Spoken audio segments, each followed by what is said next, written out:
Muy buenas noches, queridos amigos. Bienvenidos a Martes con Kardec. En esta ocasión hacemos un receso en nuestro programa de relatorías y enseñanzas de los principales libros espíritas, pero por una razón muy importante, porque hemos tenido acá varios libros del espíritu Víctor Hugo a través de la mediunidad de Edivaldo Pereira Franco. Y Jorge Mario Navarro, quien es nuestro disertante, hizo un trabajo muy importante de Víctor Hugo como escritor encarnado comparado con el Víctor Hugo como escritor espiritual desencarnado a través de la mediunidad de Edivaldo Pereira Franco. Por eso hemos invitado a Jorge Mario para que nos presente este importante trabajo. Entonces, vamos a presentar a Jorge Mario Navarro.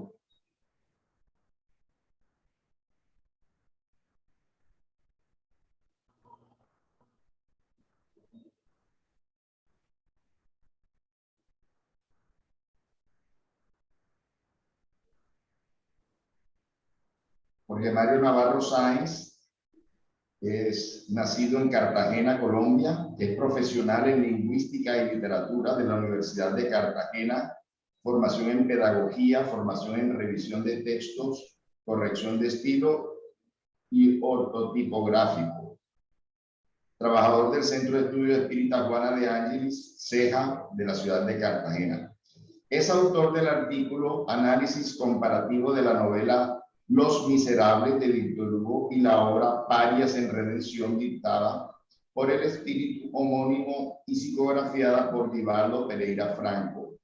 Trabajo publicado por la LIHPE, Liga de Pesquisadores de Espiritismo de la Unión Espírita Minera, en el libro La sobrevivencia del alma en foco, en el 2018 en Brasil. Entonces es un importante espaldarazo, digamos, a este trabajo hecho por Jorge Mario Navarro. También tiene la creación del taller Lectura Crítica de Obras Espíritas, dictado en el Centro de Estudios Espíritas Juana de Ángeles, en Cartagena, y en la Asociación Centro de Estudios Espíritas Clara de Asís, en Barranquilla, en el 2019. Es investigador y autor del libro Origen e Historia del Espiritismo en Colombia, para la Confederación Espírita Colombiana. Desde ya te invitamos, Jorge Mario, a que nos compartas este libro también. Taller de teórico práctico de lectura crítica de obras espíritas para la Federación Espírita del Atlántico FESDAP 2021. Entonces, este es Jorge Mario Navarro. Como toda tarea espírita, vamos a iniciar con una elevación del pensamiento, para lo cual les pedimos que me acompañen a elevar a ese plano espiritual superior que siempre nos acompaña cuando dos o más nos reunimos en nombre de Dios y de Jesús, para que nos acompañe esta noche, especialmente al conferencista, que lo estimule, lo inspire, que su verbo sea fluido, que pueda entregarnos eso que él ha preparado con tanto cariño, y que nosotros seamos un auditorio preparado, dispuesto, disponible a recibir esta enseñanza, que cual semilla pueda dar frutos en nosotros, un mejor comportamiento, una mayor fortaleza, una mayor fe, en fin, frutos de bien para todos nosotros, encarnados y desencarnados, que vamos a ser parte de esta asamblea. Muchas gracias y que así sea. Jorge Mario, muchas gracias por aceptar esta invitación y bienvenido. La palabra es tuya. Adelante. Bueno, buenas noches. Me gustaría, antes de comenzar, saber si me escuchan bien. ¿Sí me escuchan? Perfecto, se escucha, sí, señor. A ver, muchísimas gracias a ti y a Fusenda por esta invitación. Siempre es una satisfacción enorme compartir. ¿Aló? Sí, siempre es una gran satisfacción compartir estos pequeños estudios que hacemos siempre con el ánimo de buscar recursos en el conocimiento que tenemos para asimilar la doctrina espírita y todas sus enseñanzas. Este es un pequeño aporte, es un artículo publicado en un libro en Brasil en 2018. Y bueno, los caminos de la vida que me llevaron a conocer a las personas que editaron el libro, que también son investigadores y que he aprendido muchísimo de ellos, incluso pude aprender portugués con ellos y bueno, es siempre un aprendizaje, todos estos procesos nos llevan a aprender y aprender más, buscando la manera siempre de poner en práctica y poder pues eh, cometer menos errores, ¿no? Bien, a todos los asistentes, hermanos, muchísimas gracias por su asistencia. Para todos ustedes, nuestros saludos fraternales. Este es un artículo que trata de un análisis comparativo de la obra de Víctor Hugo, Encarnado, y pues de la obra Parias en Redención, atribuida al mismo espíritu, Víctor Hugo, psicografiada por Divaldo Pereira Franco. Me gustaría empezar esta disertación con una experiencia, una conversación que tuvimos con Divaldo acerca de Víctor Hugo, y él nos contaba que cuando estaba haciendo la psicografía o recibiendo el dictado de este libro, estaba tan impresionado con la historia y con los sucesos y los actos de estos personajes que de alguna manera mentalmente y emocionalmente intervenía en la psicografía. Víctor Hugo, para evitar que Divaldo interfiriera en la, digamos, en la claridad, la limpidez de la obra, lo que hizo fue dictarle el libro desorganizado, por decirlo de alguna manera. Primero capítulos finales, luego capítulos de la mitad, etc. Para evitar que lo que llamamos fenómeno anímico interfiriera en esta obra que necesitábamos tener para aprender sobre lo que es la reencarnación, la ley de causa y efecto. En esta enseñanza que le da Víctor Hugo a Divaldo, nosotros recordamos cuando él nos contaba que Víctor Hugo, cuando estaba encarnado, era una persona que intervenía mucho en sus obras. Cuando nosotros leemos Los Miserables, encontramos siempre un personaje que se llama Víctor Hugo. Y este personaje siempre da su opinión sobre las problemáticas que hay en Francia en esta época de tipo político, de tipo económico. Es decir, era idóneo para darle esta lección a Divaldo, pues sabía de lo que estaba hablando en esta obra, ¿no?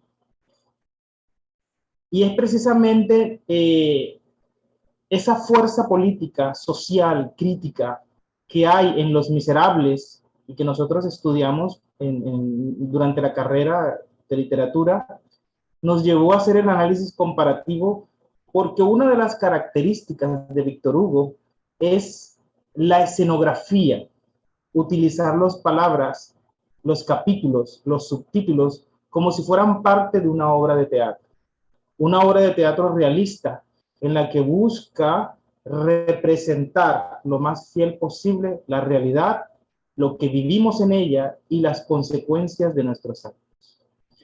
Hay una diferencia entre el Víctor Hugo encarnado y desencarnado. Claro, ya no tiene la envoltura corporal que nubla sus atributos como espíritu y no le impide ver todas las perspectivas desde el plano espiritual y una realidad una realidad política que cuando estaba encarnado lo sacudía mucho.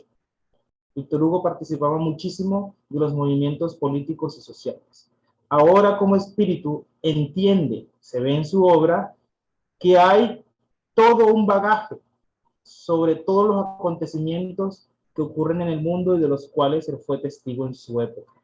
Ahora es un espíritu sobrio que comprende y que no interfiere para nada en esta obra, sino que permanece con todo respeto como un mensajero que intenta dar una noticia, una serie de eventos de lo que ocurre en el mundo espiritual cuando tenemos actos buenos y actos malos también.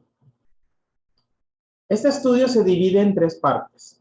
La primera tiene que ver con la base científica, pero la ciencia social y humana de la doctrina espírita, especialmente del libro de los espíritus. Como la lingüística y la literatura son ciencias sociales y humanas, pues tratamos de estudiarlo desde este aspecto. Eso no quiere decir que no se pueda ver desde los otros aspectos científicos, claro que sí, pero como era digamos, nuestro fuerte, pues decidimos entrar por este lado. Entonces se trata de hacer un estudio de las ciencias sociales y humanas, teniendo como base la doctrina espírita. Por eso, en el principio del artículo, lo que hacemos es buscar la base doctrinaria del libro Parias en Redención y exponer que no hay ninguna contradicción doctrinaria entre estos dos textos.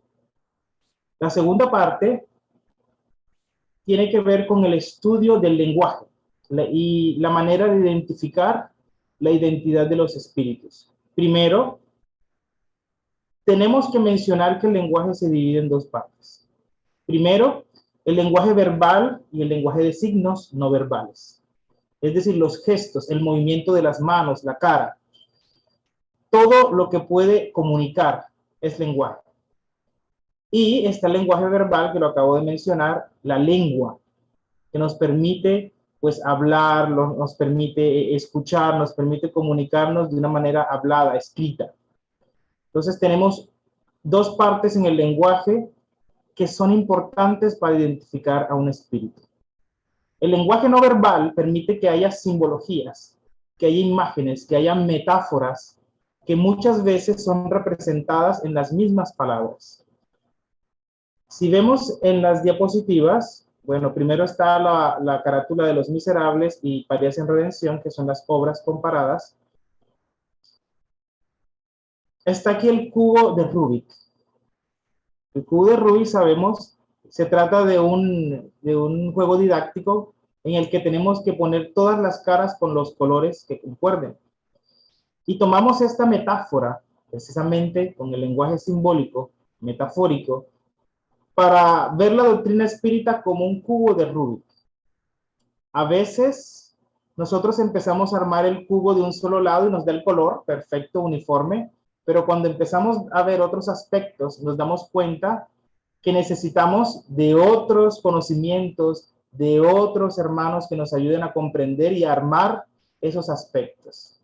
Por eso lo vemos como una ciencia social y humana, porque nos llama a relacionarnos y a poner en práctica la ley de sociedad. El cubo de Rubik es una simbología, como lo mencionaba, y una metáfora. Y lo utilizamos en el libro, en análisis comparativo, para hablar de los intersticios espíritas. La palabra intersticios se utiliza en las ciencias sociales para hablar de aquellas aperturas científicas o epistemológicas que hay en todas las ciencias. Esas aperturas hacen que el conocimiento científico no sea tan absolutista. La doctrina espírita como ciencia y como filosofía no podía escapar a esa realidad. Tiene intersticios, es decir, temas que debían ser profundizados y ampliados después, sin perder la concordancia y sin perder la intertextualidad, es decir, la conexión entre los textos, los discursos y todos los resultados de las investigaciones científicas. Si ustedes han escuchado, por ejemplo, hay gente que no está de acuerdo con los libros de Chico Xavier, pero cuando nosotros hacemos un análisis y un estudio de estos intersticios, nos damos cuenta que hay un ensamblaje entre ese conocimiento y lo que nos dejó el maestro Allan Kardec con su trabajo de codificación. Toda ciencia, como mencionaba, tiene esos intersticios, esas aperturas. Para nosotros, esos intersticios estaban en el lenguaje y el pensamiento.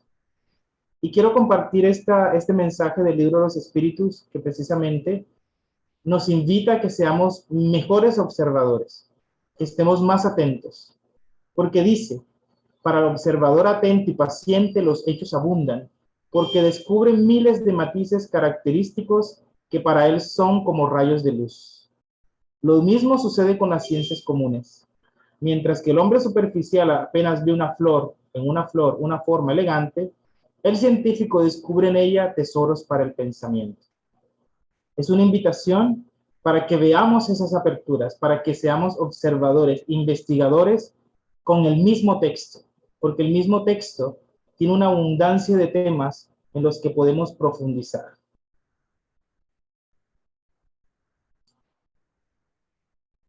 Cuando hablamos del lenguaje, les mencionaba, hay signos no lingüísticos que nosotros vamos a llamar aquí semióticos. Los pueden ver aquí en pantalla, signos semióticos. Y vamos a hablar de la lengua, que es la palabra, ¿no? Escrita, hablada, escuchada, es la lengua, el idioma. El lenguaje, como les decía, tiene dos formas. La parte hablada, discursiva, la que tiene verbos, por eso se llama lenguaje verbal, y la parte semiótica, la simbólica, que utiliza imágenes o busca simbología, signos, movimientos, gestos. Cuando nosotros estábamos haciendo esta investigación para hacer la comparación y buscar bases doctrinarias, nos dimos cuenta que el maestro Allan Kardec utilizó la palabra sematología para referirse al lenguaje de los signos. La diferencia entre sematología o semiología y semiótica es porque el término fue evolucionando desde 1831 hasta 1978, cuando ya empezó a usarse la palabra semiótica. Cuando el maestro Allan Kardec la utilizó, era la palabra sematología, que quiere decir el estudio de los signos no lingüísticos. Es hasta 1916, con el suizo Ferdinand de Saussure, digamos, estableció las bases para tener una lingüística como una ciencia humana, social. Que la palabra semiología empieza a utilizarse en lugar de sematología. Y luego Umberto Eco, un excelente escritor y estudioso, la convierte en la palabra semiótica. Entonces, la palabra sematología, que ustedes pueden ver en el libro de los Mediums, capítulo 11, se refiere al lenguaje de los signos. Miren qué maravilla, cómo el maestro Allan Kardec se adelanta a todo este proceso científico que tiene que ver con la lingüística y la semiótica. ¿Y por qué el maestro Allan Kardec utiliza la semiótica? En principio, porque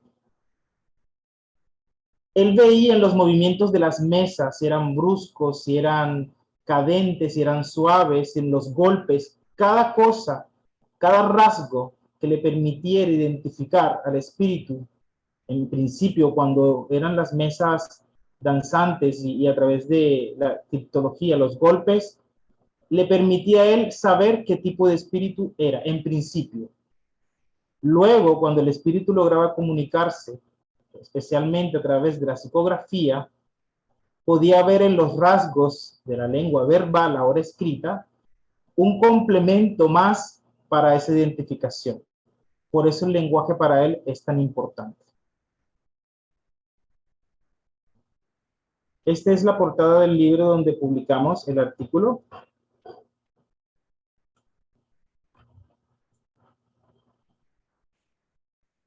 Ahora les voy a compartir el artículo. No lo vamos a leer todo, obviamente, sino las partes más importantes que nos llevan al estudio de hoy después de este preámbulo. Bien, de la obra Los Miserables y Paz en Redención, estudiamos tres dimensiones. La primera, la dimensión literaria, para analizar el estilo, las metáforas, la simbología que usa Víctor Hugo. Por ejemplo, ese carácter de escenario en que crea la obra y las presenta como funciones. Esa es una característica de Víctor Hugo, tanto encarnado como desencarnado. Es por eso que llegamos a la conclusión de que sí es el mismo espíritu, por esta manera tan prodigiosa de mostrar la vida y la realidad como si fuera una obra de teatro dividida en actos y dividido en diferentes escenarios. La segunda dimensión es semiótica, precisamente para estudiar los sistemas de sentido, ¿Cómo así los sistemas de sentido, los temas, las temáticas? Las temáticas del Víctor Hugo de Los Miserables son políticos, sobre el hambre, la pobreza, sobre los engaños, la traición, la indiferencia, mientras que el Víctor Hugo desencarnado, aunque toca estas temáticas, les da otra tipología temática, ¿sí? Por ejemplo, la expiación, la prueba, las imperfecciones, es decir, ya entiende que estos procederes, ya como espíritu, entiende que estos procederes en el mundo tienen que ver con causas anteriores y que son meramente espirituales. La otra es la dimensión social, que nos permite también hacer reflexiones sobre lo que pasa en el mundo, temas psicológicos, morales y espirituales que están pues relacionados con la doctrina espírita.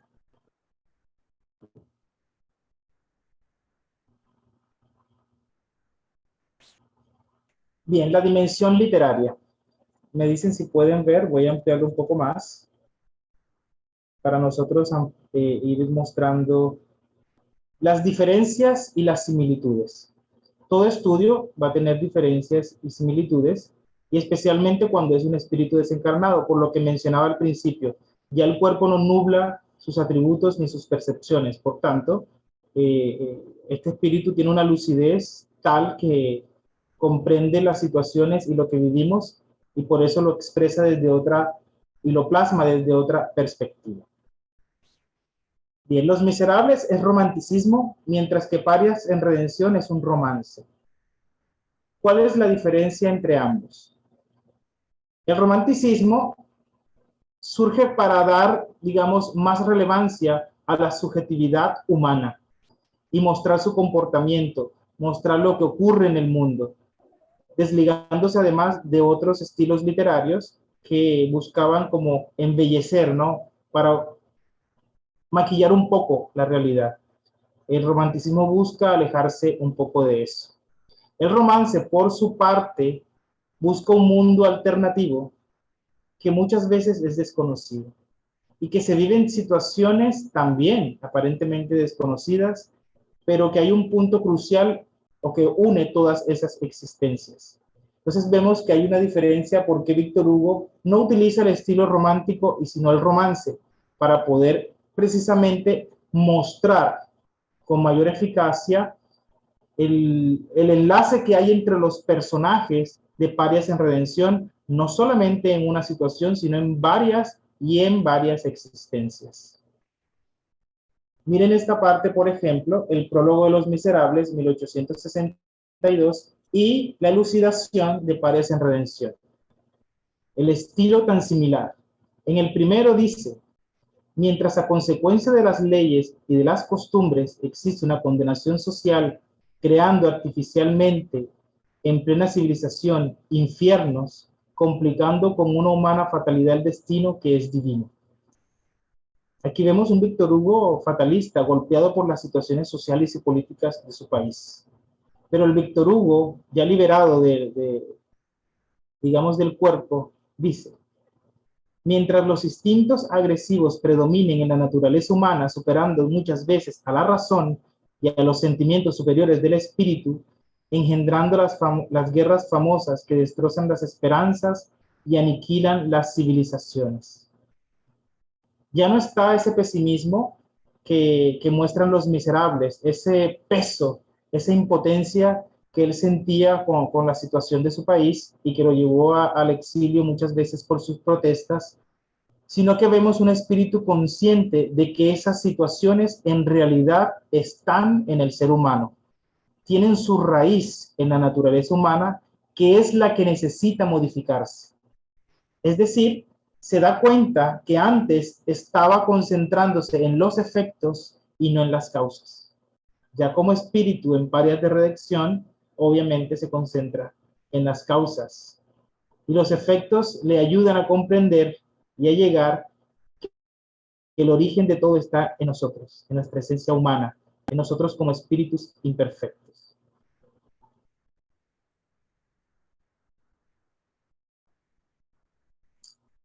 Las bases doctrinarias para Parias en Redención se pueden observar principalmente en el libro segundo del libro de los espíritus, segunda parte del libro de los mediums, y en el cielo y el infierno. Lo que les mencionaba al principio, es decir, el análisis comparativo también buscaba dar aval o sostén doctrinario a esta obra, que como muchas de las obras de Chico Xavier también han sido catalogadas como pseudo-espíritas, porque como Allan Kardec no hablaba de colonias espirituales de una manera tácita, es decir, clara, entonces no existe.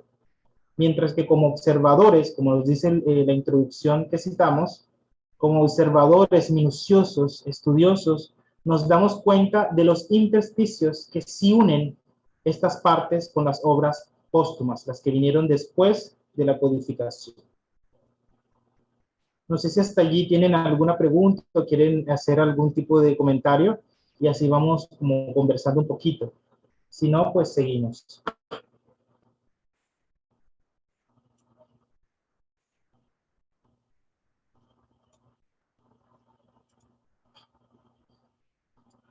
Bueno, entonces continuamos.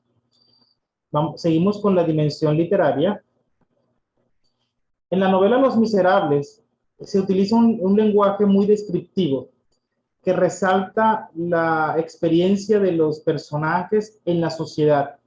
Pero estos personajes lo que buscan es mostrar lo que les decía al principio, los efectos, es decir, el hambre, la miseria, la pobreza, la traición, la indiferencia, la vanidad. Esto es lo que busca mostrar Los Miserables. Y su temática, es decir, los sistemas de sentido, es como la caída del hombre, la redención, la injusticia, la desigualdad social, como les mencionaba, el hambre, el sufrimiento, la ambición, pero también habla un poco de esperanza, perdón, liberación, el recomenzar, la humildad. Como les mencionaba, se concentra en los efectos, como si esta problemática solo fuera causada por unos pocos y no por todo el ser humano. Cuando vamos al romance, Parias en Redención, también se usa un lenguaje descriptivo. Hay una relevancia importante del contexto social e histórico. Eso hace Parias en Redención. Su manera de describir la historia y hacerla en las tres partes, y hacerlo como si fuera una representación teatral con un escenario bien montado, también es relevante. La diferencia está en cómo las temáticas cambian. Mientras aquí se habla de la caída del hombre, Víctor Hugo acá se concentra en el fracaso espiritual, en el dolor, la expiación, las causas y los efectos, la muerte, tanto física como moral, la reencarnación, la venganza como un problema espiritual que nos hace estar como en círculos viciosos y repetitivos, que no podemos salir de ciertas situaciones precisamente por vengarnos unos de otros, muchas veces sin recordar cuál es el origen de tantos dolores y sufrimientos. Por eso cuando vemos Parias en Redención hay un punto de partida donde el personaje Girolamo comete un acto nefasto, pero no sabemos qué hay antes. Sin embargo, el mismo libro, la misma temática te hace saber que hay unos antecedentes para que él tome esa decisión que no está bien y no es justificada, pero que hay algo que lo mueve en el interior a cometer este acto. En lugar de esperar, lo que hace es darle rienda suelta a ese odio y a ese sentimiento de venganza que lo posee, por ambición además, para quedarse con todo. Pero estaba programado en el mundo espiritual que él quedara con lo que de alguna manera le correspondía, ¿no? Entonces vemos que sí hay una manera de decir que hay unos antecedentes. Bien, nos habla del mundo espiritual, de lo que ocurre en el mundo espiritual, de las influencias que hay en el mundo espiritual y por qué se dan, ¿no? Todo tiene un origen, todo tiene unos antecedentes. También se habla de la fraternidad, de la justicia divina y de la humildad, que sí es un tema que permanece en ambos estilos, la humildad. Los temas o tópicos son similares y recurrentes en ambas historias, pero el enfoque varía, pues mientras Los Miserables se describe el sufrimiento de los individuos en la sociedad buscando una reivindicación o una transformación sociopolítica, en Parias en Redención, a pesar de describir también los problemas sociopolíticos como la esclavitud o la pobreza extrema, se busca la reforma moral, de ver que cada situación difícil tiene unos antecedentes y la manera en que nosotros asimilemos o asumamos esas situaciones también va a reincidir muchísimo o va a incidir muchísimo en nuestro futuro. Está muy claro en esta obra Parias en Redención. Otro aspecto importante que permanece en esta dimensión literaria es la narrativa de ambas novelas y su fuerza descriptiva, lo que decíamos, el detalle, la manera de hablar de cada cosa, como diciéndote este es el escenario. Ese escenario muchas veces material del que estamos apegados hace que tomemos malas decisiones. Y por eso él lo muestra, porque el lujo, la superficialidad, las pasiones exacerbadas, la ambición que se apuntan siempre a lo material, nos hacen tomar malas decisiones. Y es lo que vemos en este personaje, Girolamo. Las metáforas, por ejemplo, no son complejas. Todo lo contrario, Víctor Hugo trata de ser muy claro en Los Miserables, y el espíritu Víctor Hugo pues trata de ser también mucho más claro en Parias en Redención, porque le interesa que el mensaje sea claro, contundente, que llegue al lector con la misma fuerza en que Los Miserables impactó en la publicación durante su época, o quizás más.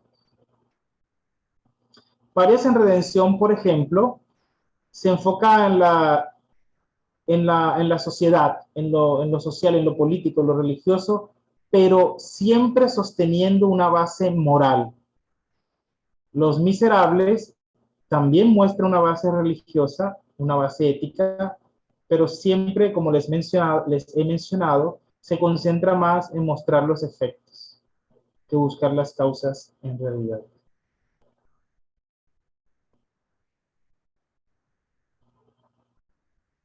Vamos a analizar un momento aquí estos dos textos.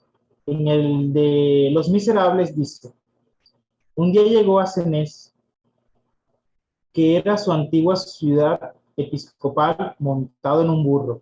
Estamos hablando del sacerdote. Este sacerdote, no sé si han leído Los Miserables, voy a contar un poco. Hay un ladrón que se escapa de la cárcel porque fue preso por robarse un pan. Una injusticia total. Dura muchísimos años en prisión y con trabajos forzados por robarse un pan porque tenía hambre. Y se escapa de la cárcel y llega hasta la iglesia, y allí, pues, otra vez con hambre y con ganas de empezar una nueva vida, decide robar los adornos de plata de la iglesia. Y es capturado porque a quien le va a vender estos elementos reconoce que son de la iglesia y lo denuncia, y va ante el sacerdote y le dice: esto es de aquí de la iglesia, este se lo robó. Y el sacerdote le dice: no, yo se los regalé, así que son de él. Como el sacerdote lo defiende y no lo culpa del robo, pues lo dejan en paz, y él le pregunta después que se van las autoridades: ¿por qué me has defendido si sabes que he robado? Estos son de aquí de la iglesia. Y el sacerdote le responde: ahora son tuyos, pero tu vida es mía. Y como me debes la vida, te la devuelvo para que la cambies y te conviertas en un hombre de bien. Esa es una imagen que muestra muchísima esperanza dentro de Los Miserables. Es como un destello de luz ante tanta oscuridad. La humildad. Este sacerdote representa la humildad total. Y por eso este fragmento que dice: un día llegó a Senés, que era su antigua ciudad episcopal, montado en un burro. Su bolsa, bastante flaca en aquel entonces, no le permitía otra montura ni más lujoso tren. Salió el alcalde a recibirle a la puerta del obispado y mirándole con ojos escandalizados al verle apearse de su asno, algunas personas se reían derredor. Señor alcalde, dijo el obispo, y vosotros, señores regidores, bien conozco los que os escandaliza. ¿Creéis que es demasiado orgullo en un pobre sacerdote presentarse en una cabalgadura que fuera de Jesucristo? Os aseguro que es por necesidad y no por vanidad. Este es una representación de la esperanza. Y nos ayuda a ver ese valor descriptivo que tiene Víctor Hugo en ambas obras. Por su parte, en Parias en Redención dice: el invierno riguroso aún no había amainado del todo. Después de las lluvias torrenciales y de los truenos retumbantes, el frío era intensísimo y los caminos estaban casi intransitables. De vez en cuando caía un chaparrón inesperado que amenazaba con la interrupción total de las pésimas vías de comunicación. Por lo tanto, todos deseaban liberarse de tan desagradable deber para el cual habían sido convocados, excepto los interesados.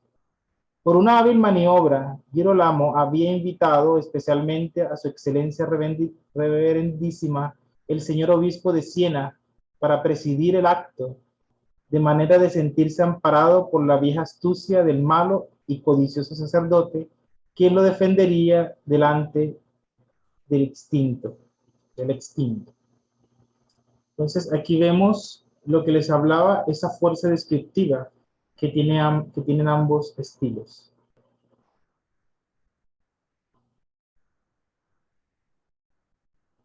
Perfecto. Bien, aquí tenemos una anotación que es importante y que dice: algunas formas léxicas de referencias religiosas no cambian el fondo moral del mensaje, Y esto es bien explicado en el ítem 301.3 del libro de los medios. Es decir, muchas veces el espíritu sigue teniendo ciertos rasgos precisamente para mostrar la identidad, para decir, bueno, soy yo. No puedo escribir como cuando estaba encarnado completamente porque hay un cambio, pero hay unos rasgos que sí puedo hacer para que me reconozcas. Esa es una manera de mostrar que es el mismo autor.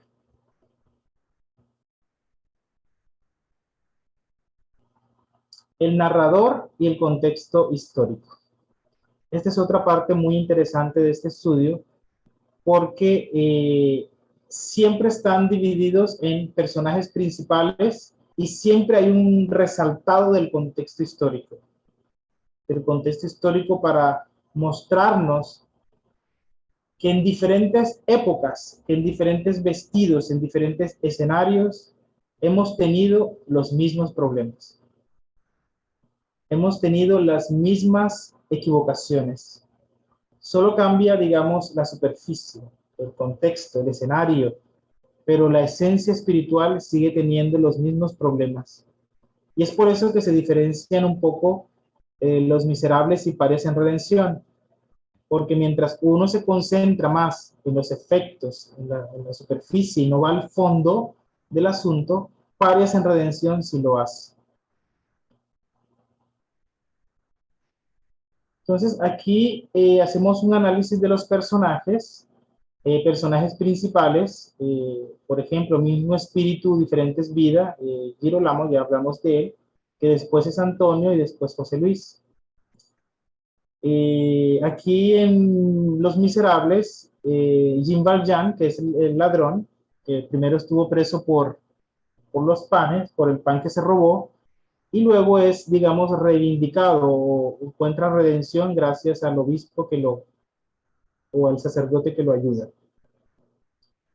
Contexto histórico, Francia, siglo XIX, hay revoluciones, convulsiones sociales y políticas y proclamación de la Segunda República en territorio francés. Mientras que Parias en Redención, por ejemplo, el contexto histórico primero es Italia, siglo XVII, hay conflictos entre los aristócratas. Luego Brasil, siglo XIX, se enfrenta a la esclavitud. Y luego Brasil, siglo XX, que hay desigualdad social, hambre y sufrimiento que están representados en la descripción de las favelas. Entonces vemos que sí permanece aún la descripción del contexto histórico y de los escenarios. Lo que varía es la perspectiva del autor.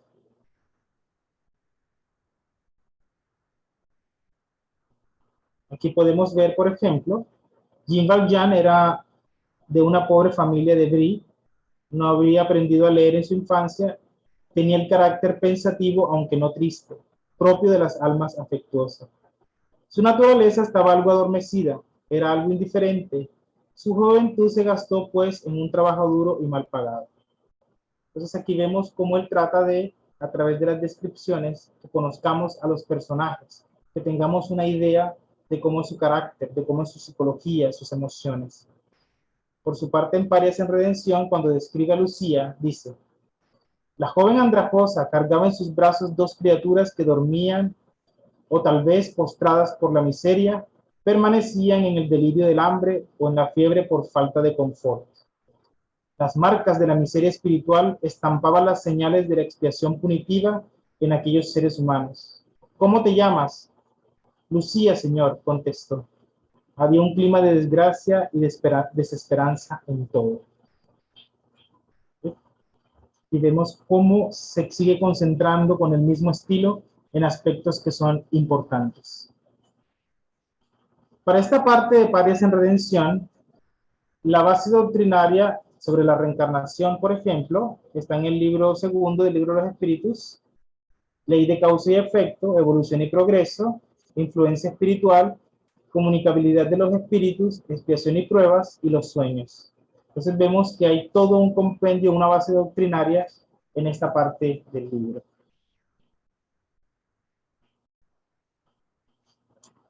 La dimensión semiótica tiene que ver, como les mencionaba, con las metáforas, con los libros, con la manera en que se estructura cada obra, tratando también de mandar un mensaje, tratando también de decir, bueno, estas son las partes en que está representada esta realidad.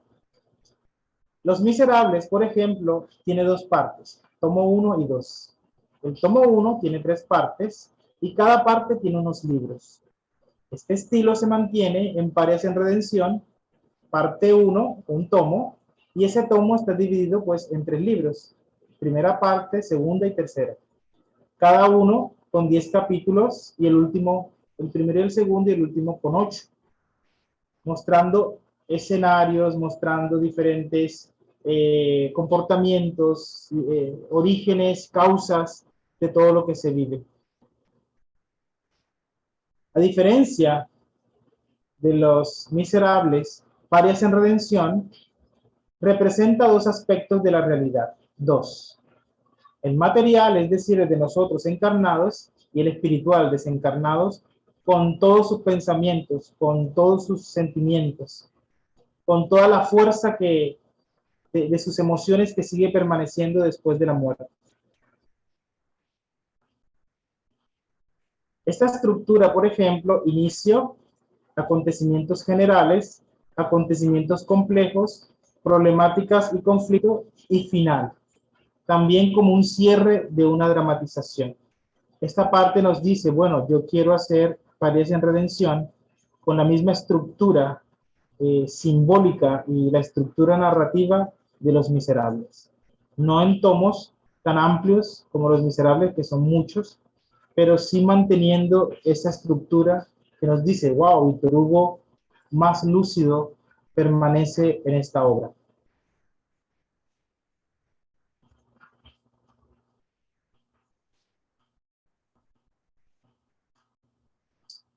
Bien, en esta parte del libro también interesante, el libro segundo del capítulo 12 de Los Miserables, y por el otro lado, el libro primero, capítulo 2, Parias en Redención, también nos da una idea del estilo que habla sobre la temática de la caída del hombre en Los Miserables y la caída la caída o el fracaso espiritual del ser humano.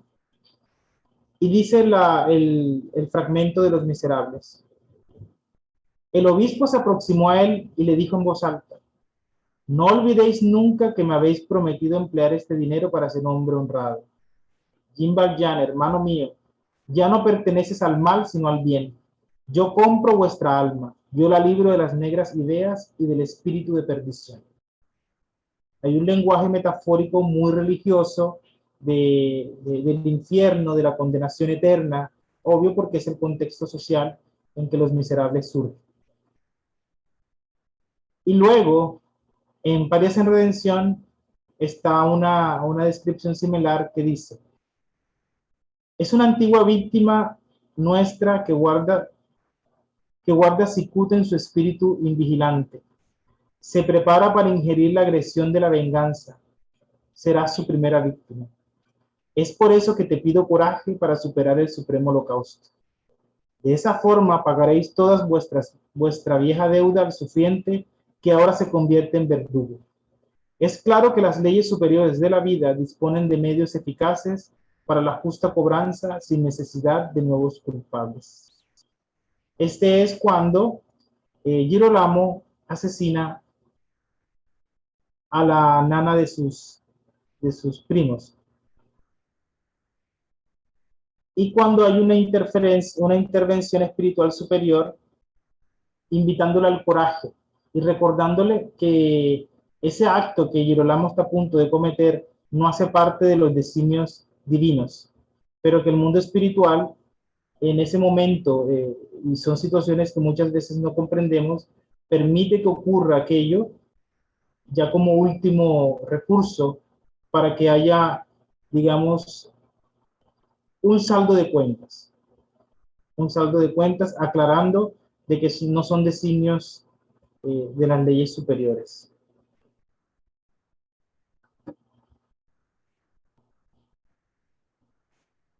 Ok, bien. Un punto importante de esta temática sobre la caída del hombre es una metáfora que usa Víctor Hugo para mostrar a los hombres como ángeles caídos. Y precisamente en el libro de los espíritus, la pregunta 262, se hace también un tipo de mención a esta frase como la caída del hombre o la caída del espíritu, hablando con un sentido metafórico.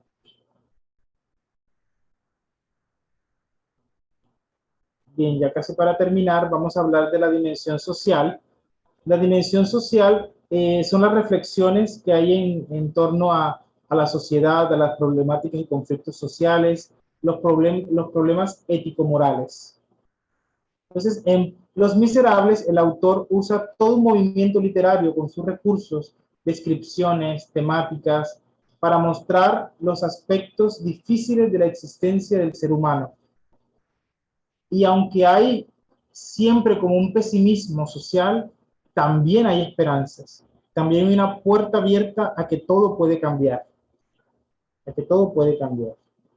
En Parias en Redención, digamos que esta visión cambia porque ahora la esperanza es mucho más fuerte.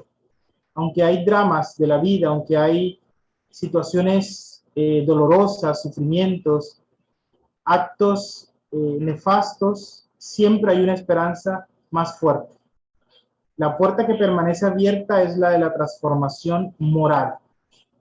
Mientras que Los Miserables busca o permanece esa puerta, busca que esa puerta esté abierta para el cambio del mundo, en Parias en Redención lo que se busca es que cambie el espíritu, que haya una transformación moral, que es donde está el origen de todos estos males que fueron descritos tanto en la obra Los Miserables como Parias en Redención.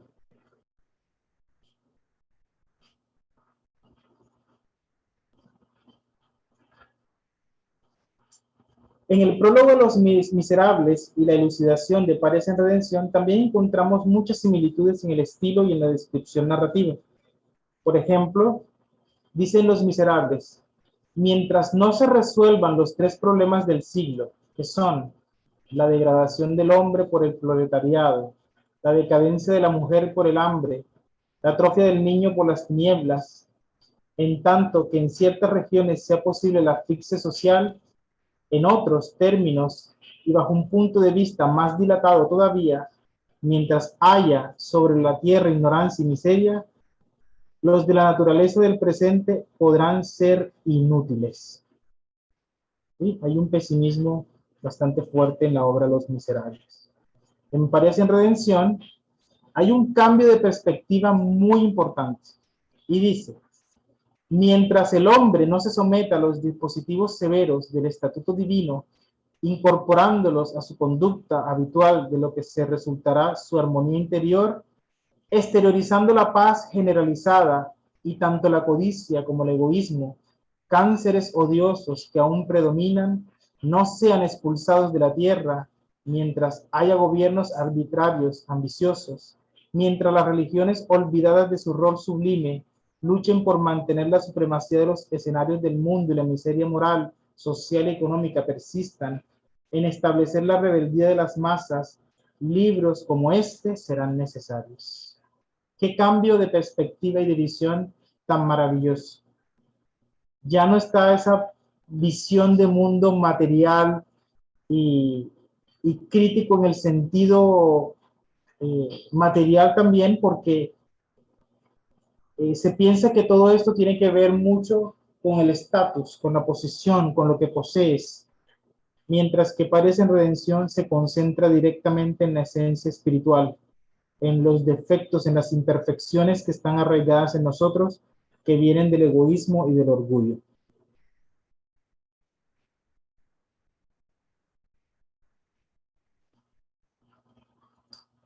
Bien, en relación con los sufrimientos y transformaciones morales, en la obra Parias en Redención, se dice al respecto en el libro Los Espíritus, pregunta 921. Se entiende que el hombre será feliz en la tierra cuando la humanidad se haya transformado. Con todo, en el interín, ¿puede cada uno asegurarse una felicidad relativa? Dice la respuesta de los espíritus: la mayoría de las veces el hombre es artífice de su propia desdicha. Al poner en práctica la ley de Dios, se evita muchos males y se procura una felicidad tan intensa como se lo permita su grosera existencia. Esto concuerda muy bien con lo que nos describe Víctor Hugo en esta estructura narrativa descriptiva de Parias en Redención, localizada en la elucidación. Bien, esto sería lo que tendría que compartir con ustedes. En principio es mucha tela por cortar, pero bueno, pues el tiempo no nos permite más. Espero que haya sido pues del agrado y la satisfacción de todos nosotros. Gracias, Jorge Mario. Si quieres, deja de compartir la pantalla. Muchas gracias.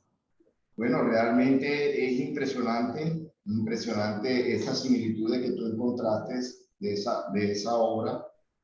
Para mí la parte más clara es la dimensión semiótica, ¿sí? Esa división de los libros, de los capítulos, de las partes del,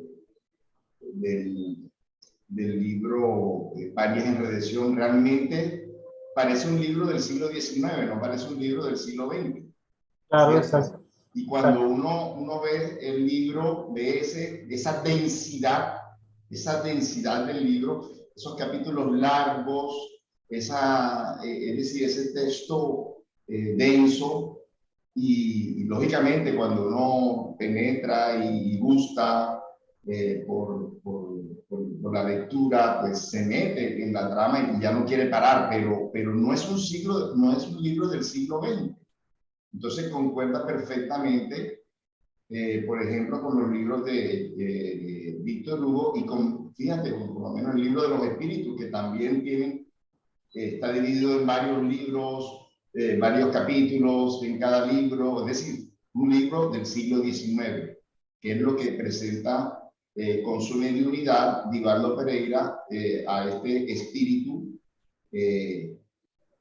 Y también, pues, la diferencia en el estilo, ya él como espíritu, en el estilo no, en la esencia, no, bueno, no soy crítico literario, no tengo la terminología, pero sí lo que tú decías de ya el trasfondo moral, que es lo que más prima en su obra y no el pesimismo, la crítica social y todo ese tipo de cosas que prima en Los Miserables. Pero realmente, de verdad que ha sido muy aclarador, digamos, este trabajo que hiciste y bueno, muchas gracias.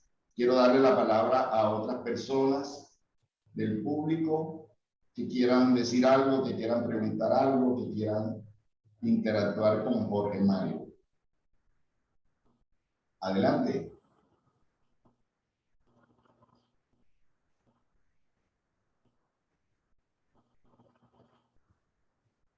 Y si tienen alguna pregunta o un comentario, adelante. Sí, acá hay unas. Camilo, buenas noches, gracias por permitirme el ingreso.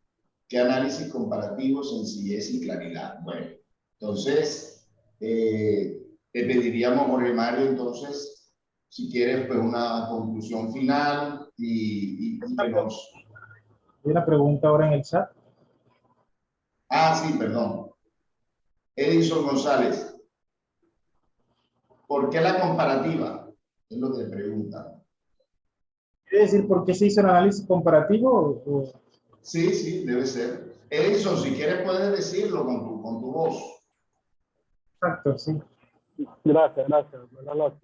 Sí, yo estoy iniciando, tengo poco tiempo en la doctrina, me estoy empapando, estoy conociendo, estoy aprendiendo, y me llama la atención la comparación, o sea, el trabajo realizado es muy bueno, en realidad tiene muy buenas bases literarias para hacer estas comparaciones, ¿verdad? Pero mi pregunta más hacia la parte no incrédula, sino buscando conocimiento, es ¿por qué realizaron esta comparativa con este espíritu? Esa es mi pregunta. Ok. Gracias. Vale, ok. Sí, bueno, esta es una invitación que se me hizo de la Unión Espírita Mineira y la Unión Espírita de Sao Paulo para participar en este libro que se llama La sobrevivencia del alma en foco. Este libro lo que tiene es un compendio de artículos, de trabajos desde diferentes áreas del conocimiento para mostrar que hay la supervivencia del alma, ¿no? Que es uno de los postulados espíritas. Entonces, cuando nosotros recibimos la invitación, se nos pidió que lo hiciéramos desde nuestro punto de vista profesional, que es el lingüístico. Y como análisis lingüístico, pues teníamos que hacer un análisis crítico o un análisis comparativo. Y nos pareció pues interesante hacer un análisis comparativo de dos obras, en este caso Los Miserables, que es una obra literaria importantísima de la literatura universal y la francesa. Y Parias en Redención, que de los libros traducidos de Divaldo Pereira Franco, que son psicografiados por él, este es un libro que ha impactado muchísimo en nosotros y que hemos estudiado en nuestras casas espíritas. Entonces, digamos que esa fue la motivación. La motivación fue, en parte, un estudio espírita con un matiz profesional, pues muy preciso, en este caso lingüístico. Pero en el libro La sobrevivencia de alma en foco, hay otras áreas como la psicología, la filosofía, la biología, es decir, cada uno trata de mostrar desde su profesión si hay la sobrevivencia del alma. Entonces, el análisis literario lo que busca es mostrar que sí existe la inmortalidad del alma como postulado espírita y que el Víctor Hugo que redactó Los Miserables, pues en Parias en Redención nos deja muchos elementos para decir, este es el mismo autor de Los Miserables, pero desencarnado. Es por eso que hacemos el análisis comparativo. Muchas gracias. Vale. Muy bien. Danilo dice, compara al escritor encarnado con la visión del espíritu desencarnado. El Satélite dice, gracias Jorge Mario por tan importante comparación. Estela Pinillo, excelente comparación al poeta espírita Víctor Hugo. Bueno, Jorge Mario, entonces Vale. te agradecemos nuevamente tu intervención, tu tiempo, y desde ya te invitamos para que nos compartas el libro de la historia del espiritismo en Colombia también. Ahí nos ponemos de acuerdo en la fecha si no tienes inconveniente. Vale, bueno, este libro todavía está en proceso de edición para publicar. Se retrasó por el tema de la pandemia. Tenía que ser lanzado en 2020, pero bueno, por tema de la pandemia se retrasó todo. Hicimos como un seminario con la Federación Espírita de Cundinamarca, que pueden ver en la página de Facebook. Ahí hacemos como un resumen de lo que fue la investigación y de lo que todavía seguimos investigando. Pero puedo adelantarles, por ejemplo, que esta investigación nos llevó a descubrir que la doctrina espírita ya en 1859, 1860 ya estaba en territorio colombiano. En ese momento, pues Estados Unidos de Colombia, que era un país federal, ya había espíritas en esa época y muchos de ellos conocieron pues a Allan Kardec. Excelente. Entonces, si te lo permiten, no sé, los derechos, te invitamos acá a que también nos compartas esas investigaciones. ¿Listo? Claro, vale, vale.